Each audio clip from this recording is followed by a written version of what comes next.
Hello everyone, welcome back to Core channel. I'm Shamsher. I'm going to help you achieve better scores in SSC and other competitive exams. We are going to cover every topic in detail. First, we are going to discuss the parajumble sentences. Parajumble sentences are a bit tough for the beginners, but if you practice a long way, you become really handy in them. Let's begin with the part parajumble sentences. So, today's parajumble sentences are first of them we are going to discuss the parajumble sentence written in front of you on a board. The parajumble sentences, all the sentences are given in disorderly manner. You have to arrange them in perfect order, and there are several ways you can integrate them in the pattern, and we are going to discuss this pattern fully. जब parajumble sentence शुरू करते हैं, सबसे पहले हम इसकी theme को समझने की कोशिश करते हैं। तो सबसे पहले हम एक एक सेंटेंस को देखते हैं कि किस तरह से ये सेंटेंस का मीनिंग क्या है। सबसे पहले मीनिंग को समझना होता है। तो सबसे पहले हम मीनिंग देख रहे हैं। The olive tree grows slowly yet lives a long time. तो ऑलिव ट्री है वो स्लोली जो है वो बढ़ता है और लंबे समय तक रहता है। तो पहला सेंटेंस हो गया, the normal life span of an olive tree is 300 to 400 years, but olive tree age ancient age 300,000 years have been discovered. तो जो normal life span of an olive tree is 300 to 400 years। तो जो normal अवधि है, normal जो उसकी ज़िंदगी है इन पौधों की, वो 300 से लेकर 400 साल तक की है। परंतु एंशिएंट जो 3000 ईयर्स ट्रीज हैं, इतने पुराने, एंशिएंट का मतलब होता है कि 3000 साल पुराने ट्रीज डिस्कवर्ड हुए हैं। ऐसे पेड़ भी मिले हैं जो जिनकी उम्र 3000 साल है। The olive is a well known Mediterranean native evergreen tree whose fruit and oil are used in cuisine and cooking खाने में यूज किए जाते हैं। तो ऑलिव ऑयल वेल नोन है, मेडिटेरेनियन नेटिव एवरग्रीन ट्री है। एवरग्रीन का मतलब होता है सदाबहार, हमेशा भरा रहने वाला ट्री है, जिसका फ्रूट और ऑयल यूज किए जाते हैं, खाना पकाने में, पाक कला में यूज किए जाते हैं। As a result the olive tree is known as the immortal tree in the mythology and botany. Mythology होता है जो पुराने अपने संदर्भ हैं, उनको मिथोलॉजी बोला जाता है। तो जो भी ग्रंथ हैं, धार्मिक ग्रंथ हैं, प्राचीन पौराणिक ग्रंथ हैं, उन्हें मिथोलॉजी बोला जाता है। पुरानी कथाएं हैं, मिथोलॉजी हैं। मिथोलॉजी में और बॉटनी में इसे ऑलिव ट्री का जो नाम है इमॉर्टल ट्री बोला जाता है। तो अब हमने इसको सारे सेंटेंसेस को एक बार देख लिया है। आपको स्पष्ट पता लग रहा है कि इनका जो ऑर्डर है वो सही नहीं है, डिसऑर्डरली अरेंज्ड हैं, डिसऑर्डरली गिवन सेंटेंसेज हैं। तो हमें इसको सही क्रम देना है। तो सबसे पहले हम एक एक सेंटेंस को देखते हैं कि इस जो थीम है वो थीम सेंटेंस सबसे पहले पिक किया जाता है। Subject sentence, theme sentence, introductory sentence भी कहते हैं, सब्जेक्ट मैटर भी कहते हैं। जो पैराग्राफ है उसका एक सब्जेक्ट होता है, उसकी एक थीम होती है, उसी के अराउंड पूरे सेंटेंसेज को बुना जाता है। तो वो सबसे पहले पिक किया जाता है। तो हम जब थीम सेंटेंस देखते हैं तब कुछ चीज़ें ध्यान में रखनी होती हैं कि वो सेंटेंस एक इंडिपेंडेंट सेंटेंस है। इंडिपेंडेंट सेंटेंस का मतलब है कि उसमें कोई भी ऐसा नाउन, फ्रेज या वर्ब ऐसी नहीं होनी चाहिए जो प्रोफॉर्म या प्रोनाउन के द्वारा पहले कहीं उसका रेफरेंस खोजना पड़े। प्रोनाउन दिया हुआ है, उसका रेफरेंस पहले खोजना पड़े। यूजुअली ये इंडिपेंडेंट सेंटेंस है। इसको देखने के लिए, इसको समझने के लिए हमें इसका रेफरेंस कहीं भी पहले नहीं देखना पड़ता है। तो सबसे पहले हम इसी इंडिपेंडेंट सेंटेंस को खोजते हैं। पहला सेंटेंस कौन सा हो सकता है हमारे टॉपिक का, तो ये हम देखते हैं। The olive tree grows slowly yet lives a long time. तो ऑलिव ट्री की कैरेक्टरिस्टिक्स बताई जा रही है, ये स्लोली बढ़ता है और लिव्स ए लॉन्ग टाइम। इस तरह की कैरेक्टरिस्टिक्स यूजुअली फर्स्ट सेंटेंस नहीं होता, इससे पहले कोई ना कोई इंट्रोडक्टरी सेंटेंस होता है, जिसके बाद में वो एक बार इस्टेब्लिश हो गया लिंक, तो उसके बाद में उसकी पेड़ की या किसी भी चीज़ की उसकी कैरेक्टरिस्टिक्स बताई जाती हैं कि वो किस तरह से, उसका जो लाइफ स्पैन कितना है, बढ़ता कैसे है, ग्रो कैसे करता है, ग्रोथ पैटर्न क्या है। तो ये बेसिकली जो सेंटेंस है, फर्स्ट सेंटेंस मेरा नहीं होता है। The normal life span of the olive tree is 300 to 400 years, but olive trees as ancient as 3000 years have been discovered। तो ये भी एक दूसरी कैरेक्टरिस्टिक्स है। ये लिव्स ए लॉन्ग टाइम है, इसी को बताया जा रहा है कि कितना लंबा जीता है ये, इसी से जुड़ा हुआ कनेक्टेड सेंटेंस है। इसके बाद आना चाहिए ये सेंटेंस, इसके बाद आना चाहिए, एक के बाद में भी जाना चाहिए। तो ये भी मेरा इंट्रोडक्टरी सेंटेंस नहीं है। जैसे कि मैंने बताया कि सबसे पहले थीम सेट की जाती है, फिर उसकी कैरेक्टरिस्टिक्स बताई जाती हैं। तो ये भी सेंटेंस मेरा थीम सेंटेंस नहीं है। The olive oil is a well-known Mediterranean native evergreen tree whose fruit and oil are used in cuisine and cooking। तो ये मेरा जो है बहुत अच्छा इंट्रोडक्टरी सेंटेंस है। अब ये बता रहा है कि ऑलिव जो है वो मेडिटेरेनियन नेटिव एवरग्रीन ट्री है, एवरग्रीन सदाबहार ट्री है, whose fruit and oil are used in cuisine and cooking, जिसके फ्रूट को और ऑयल को यूज किया जाता है क्विजीन एंड कुकिंग के अंदर, खाने के पाक कला के अंदर यूज किया जाता है। तो ये बताया जा रहा है कि ए वेल नोन मेडिटेरेनियन ट्री, सबसे पहले इसकी प्लेस को डिसाइड किया जा रहा है कहाँ पर होता है, और फिर उसके बाद में उसके यूसेस बताए जा रहे हैं, इसका यूज़ क्या होता है उसी सेंटेंस में। तो सब ये एक बेहतरीन मेरा ओपनिंग सेंटेंस हो सकता है। यहाँ पर ऑलिव ऑयल जो है, ऑलिव है, वो बताया जा रहा है कि वो एक ट्री है, वो एक ट्री है, ऑलिव ट्री है, उसका टाइप बताया जा रहा है। इसकी कैरेक्टर इसके बारे में हम बता रहे हैं, डिस्क्रिप्शन दे रहे हैं, इसका डिस्क्रिप्शन दिया जा रहा है कि ऑलिव है क्या।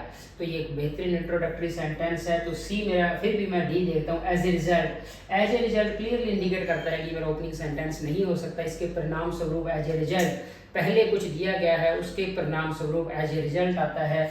तो ये कंजंक्ट कभी भी ओपनिंग सेंटेंस नहीं हो सकता। तो जो मेरा ओपनिंग सेंटेंस है सी हो गया।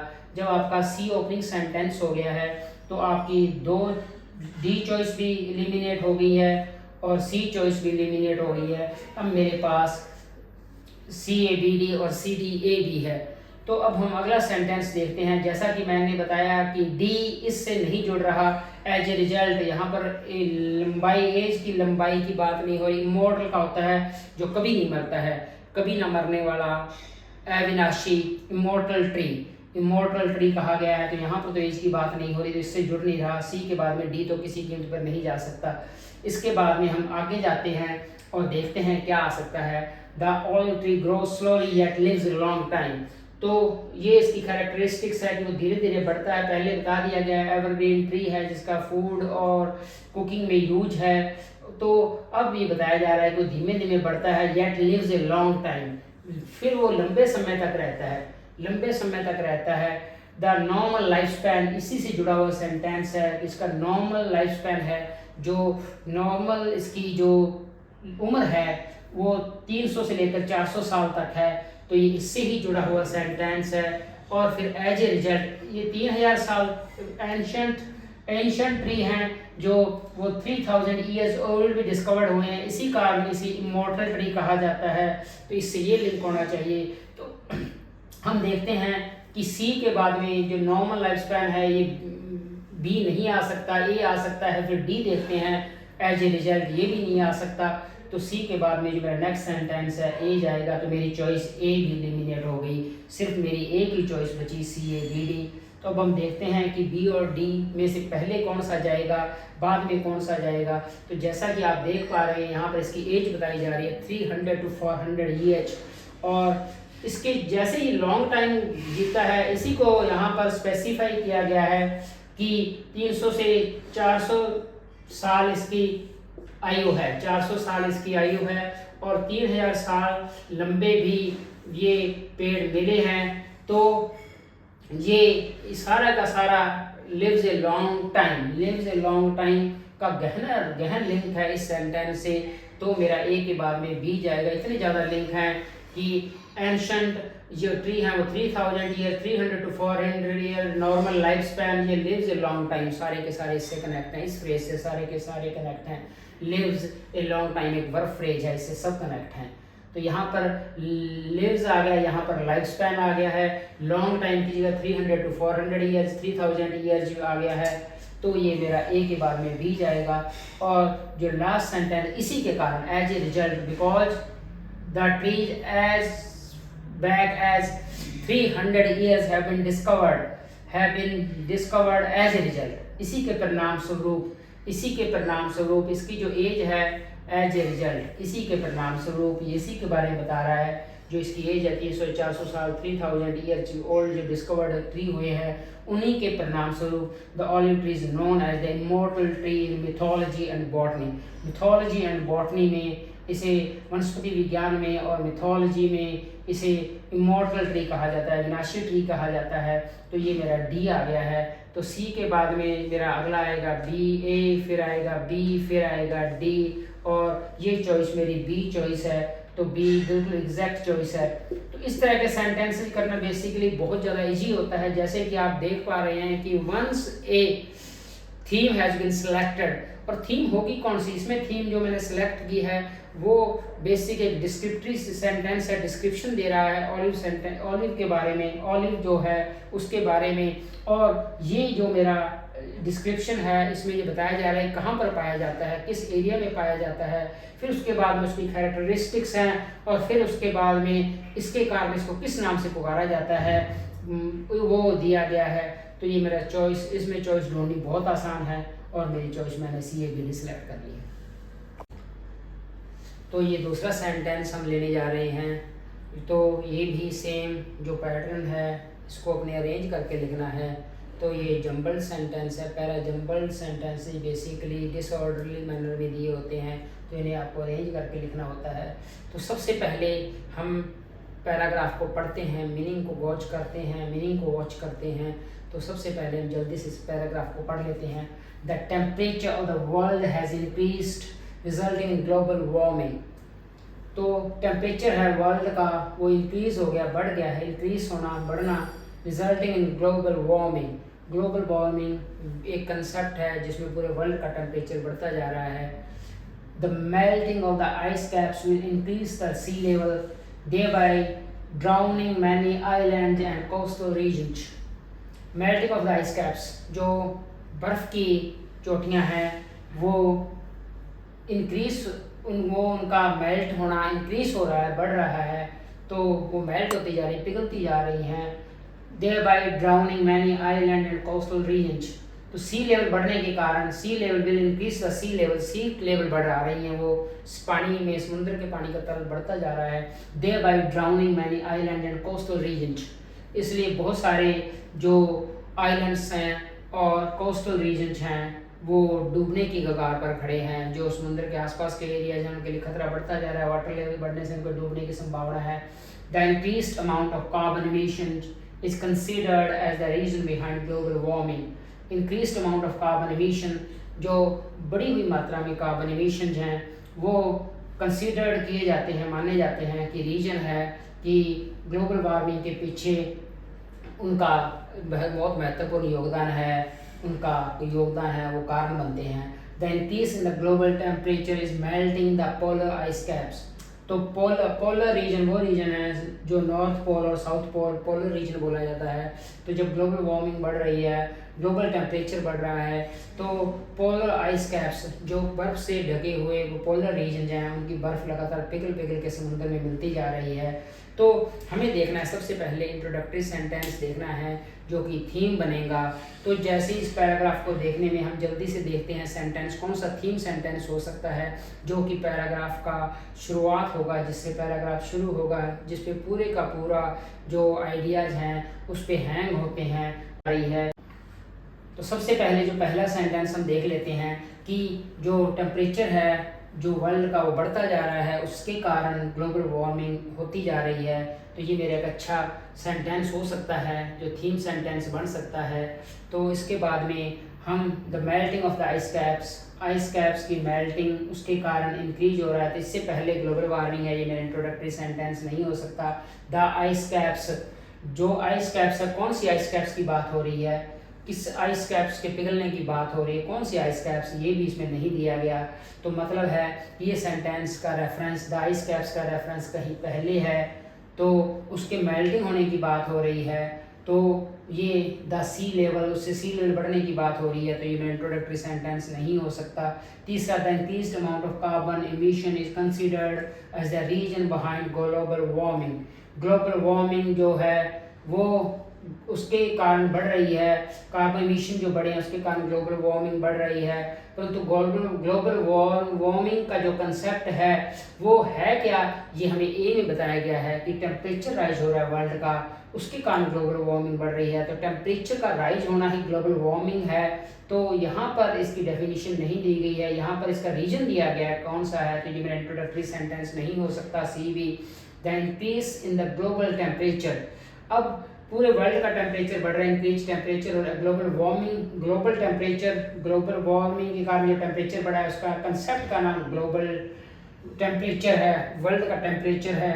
The global temperature melting the polar ice caps, वो पोलर आइस कैप्स पिघलती जा रही हैं। पोलर रीजन जो है, जो ध्रुव है, नॉर्थ एंड साउथ पोल हैं, ध्रुव हैं, वहाँ की बर्फ पिघलती जा रही है, वहाँ की बर्फ की बात हो रही है।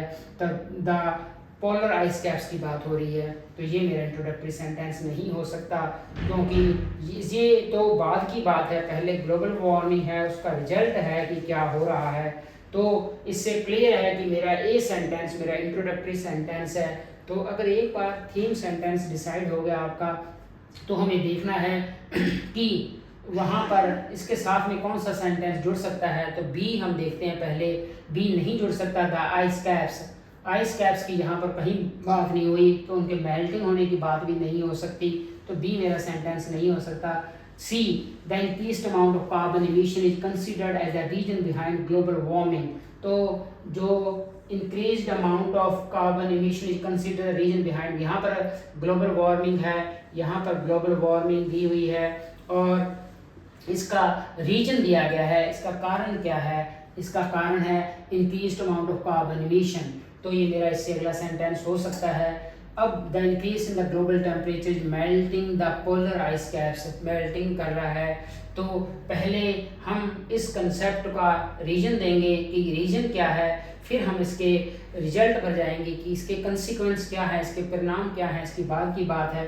तो मेरा ए के बाद में जो सेंटेंस जाएगा सी जाएगा। जैसे ही मेरा ए सेंटेंस क्लियर हुआ था तो मेरी जो चॉइसेस थी, बी चॉइस एलिमिनेट हो गई थी, परंतु जैसे ही मेरा सी और साथ में आया तो मेरी ये चॉइस भी एलिमिनेट हो गई है, सी भी। अब मेरे पास सिर्फ दो चॉइस बची हैं, ए और डी। ए और डी चॉइस बची हैं मेरे पास सिर्फ, क्योंकि इसमें ए और सी है। अब इसके बाद में हम देखते हैं कि तीसरा सेंटेंस कौन सा हो सकता है। अगेन हम बी और डी में से पहले कौन सा लें, द आइस कैप्स, इसका रेफरेंस नहीं है हमारे पास में, तो को रेफरेंट हमें पहले कहीं से और से लेना पड़ेगा। कौन सी आइस कैप्स, उसका रेफरेंस हमें मिल रहा है द पोलर आइस कैप्स।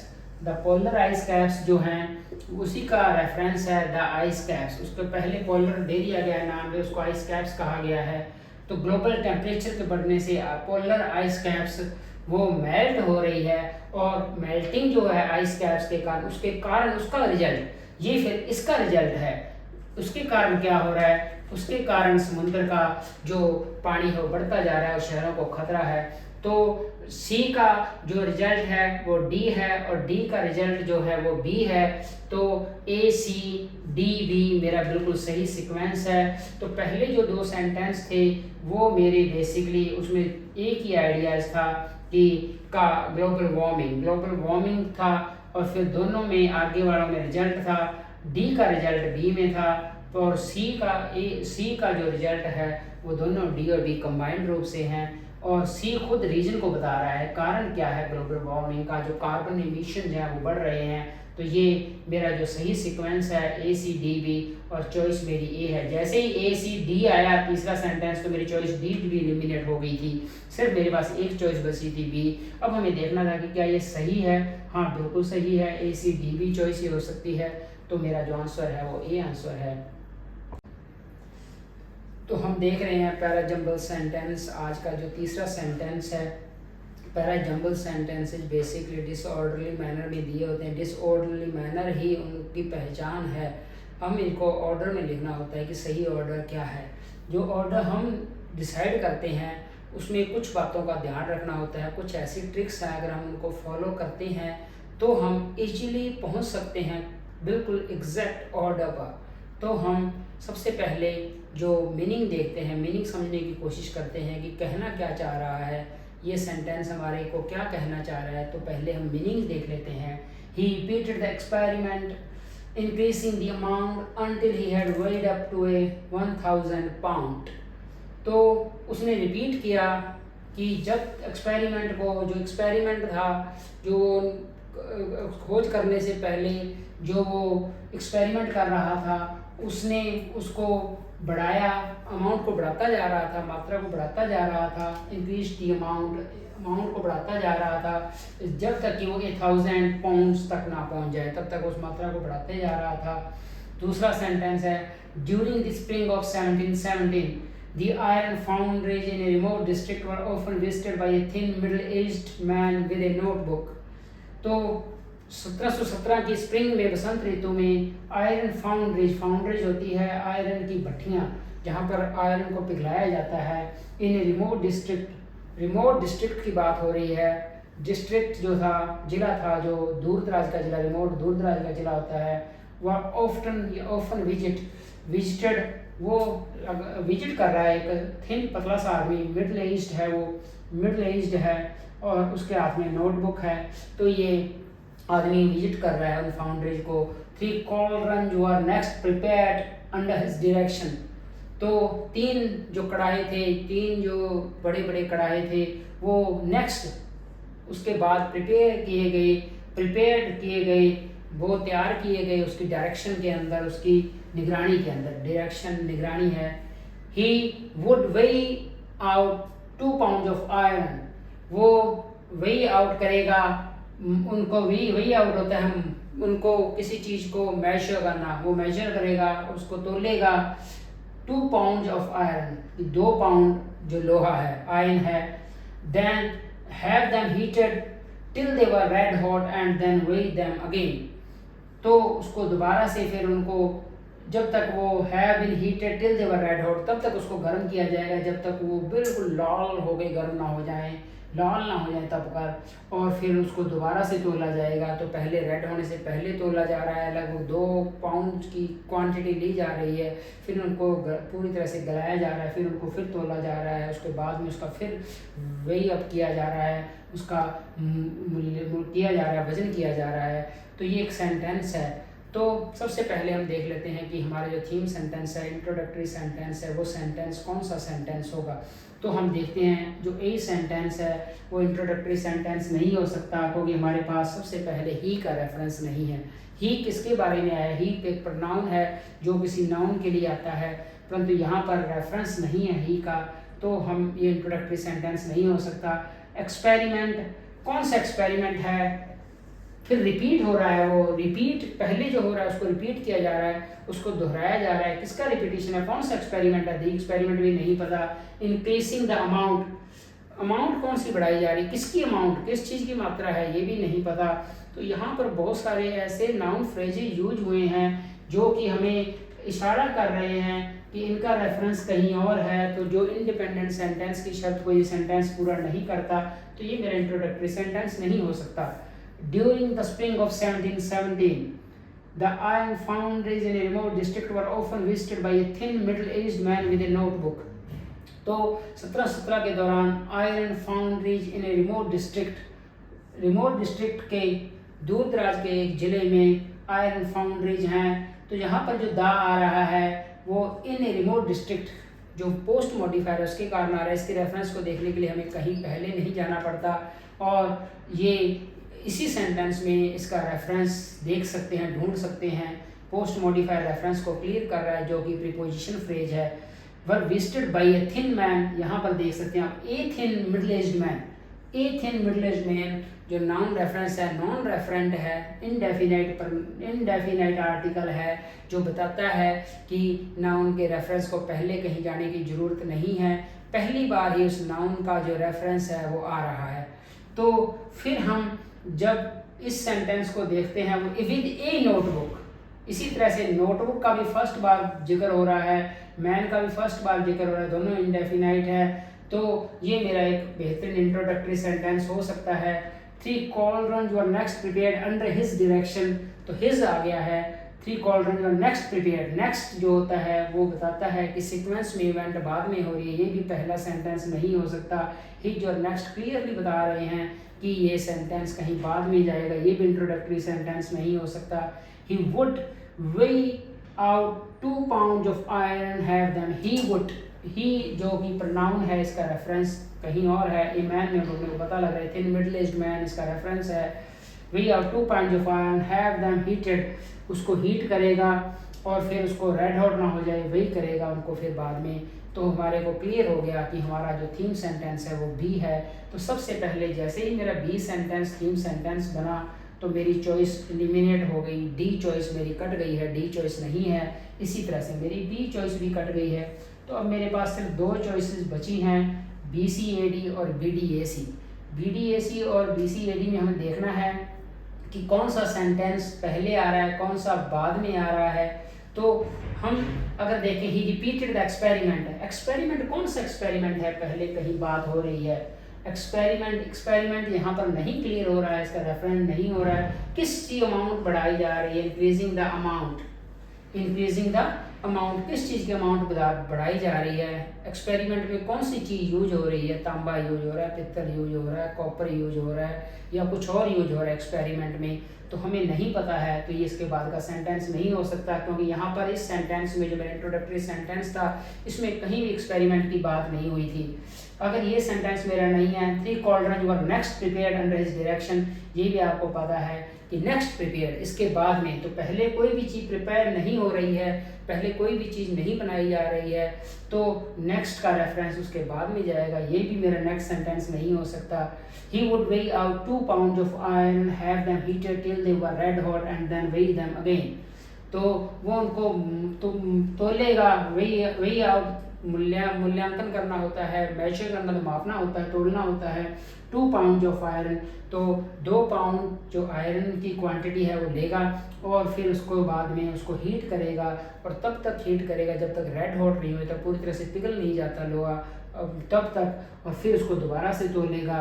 तो ये मेरा एक एक्सपेरिमेंट है जो आगे वाले सेंटेंस में इसका रेफरेंस है। तो ये मेरा बी के बाद में जो नेक्स्ट चॉइस है वो डी है। बी के बाद में मेरा डी होते ही ये मेरी चॉइस भी एलिमिनेट हो गई, सी। अब मेरे पास सिर्फ एक चॉइस बची है, बी डी। अब हमें देखना है ए और सी 2 सेंटेंसेज बचे हैं, कौन सा सेंटेंस पहले आना चाहिए, कौन सा बाद में आना चाहिए। He would weigh out 2 pounds of iron, have them heated till they were red hot and then weigh them again. तो ये मेरा एक सेंटेंस है। He repeated the experiment, ये पूरे का पूरा एक्सपेरिमेंट है। Weighing out 2 pounds of iron, have them heated till they were red hot and then weigh them again. Red hot होने के बाद में वो दोबारा से तो उसको तोलेगा। तो ये मेरा एक्सपेरिमेंट है।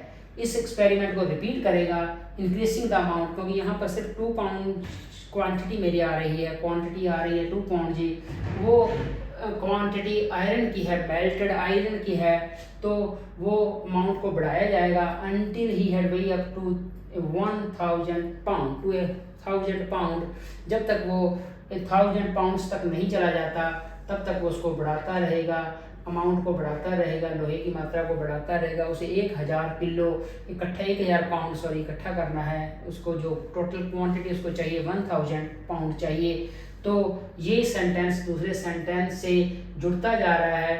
Increasing the amount from 2 pound, increase the amount until it वेई अप टू 1000 पाउंड, तो 2-2 पाउंड हर बार बढ़ाता जाएगा। एक्सपेरिमेंट को 500 टाइम्स वो रन करेगा, जिससे उसके पास टोटल क्वांटिटी जो है 1000 पाउंड हो जाएगी। तो मेरा ए हो सकता है 3 cauldrons were next prepared under his direction। तो 3 cauldrons, ये सेंटेंस डी से नहीं जुड़ रहा डायरेक्ट रूप से।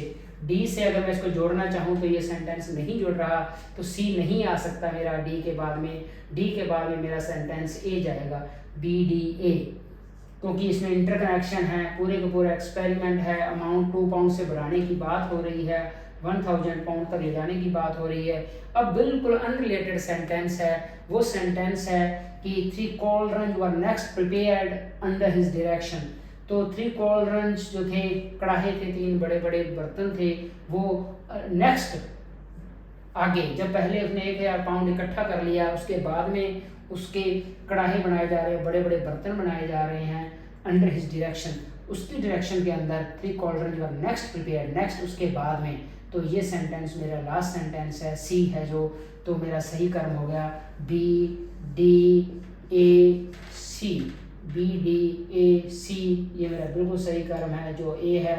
तो इस सेंटेंस में हमें पता लग रहा है कि सबसे पहले इनडेफिनाइट नाउन जो हैं दोनों, मिडिल एज्ड मैन और ए नोटबुक, ये और जो स्प्रिंग है टाइम और प्लेस में, सबसे पहले हमें इवेंट को टाइम और प्लेस में कौन सी जगह कौन से टाइम उसमें अरेंज करना होता है, उसको पैक करना होता है, उसको टांगना होता है, सबसे पहले इवेंट को फिक्स करना होता है टाइम और प्लेस में। तो ये मेरा बी वाला सेंटेंस कर रहा है, टाइम में और प्लेस में फिक्स करने का इवेंट को काम, वो मेरा बी कर रहा है। और प्लस ये इंट्रोड्यूस कर रहा है एक ह्यूमन बीइंग को, जो पर्सन है वो आगे ही से रेफर होगा। तो ये पहला सेंटेंस था बी। फिर उसके बाद में वो एक्सपेरिमेंट कंडक्ट कर रहा है, वो मेरा सेंटेंस डी है। उसके बाद में उस एक्सपेरिमेंट की रिपीटिशन की बात है, बार बार रिपीट हो रहा है तब तक कि 1000 पाउंड नहीं हो जाता, 2 पाउंड जो क्वांटिटी है वो 1000 पाउंड तक रीच नहीं हो जाती, तब तक सेम एक्सपेरिमेंट को रिपीट किया जाएगा। ये मेरा ए सेंटेंस बनता है। और फिर जो लास्ट सेंटेंस है कि आगे नेक्स्ट 3 कॉलरन वर प्रिपेयर्ड, 3 कॉलरन, 3 बड़े कढ़ाई बनाए जा रहे हैं उसकी सुपरविजन के अंदर, उसकी डायरेक्शन के अंदर, उसकी देखरेख के अंदर, उसकी निगरानी के अंदर। तो ये सेंटेंस है। इस तरह के सेंटेंस अगर आप अपने थॉट प्रोसेस को सही से फॉलो करते हैं, रेफरेंस को सही से फॉलो करते हैं तो काफ़ी ईजी होते हैं। तो ये सेंटेंस ख़त्म होता है। Thank you very much. I hope you really enjoyed the video. If you enjoyed it, please like, share and subscribe. Thank you very much again.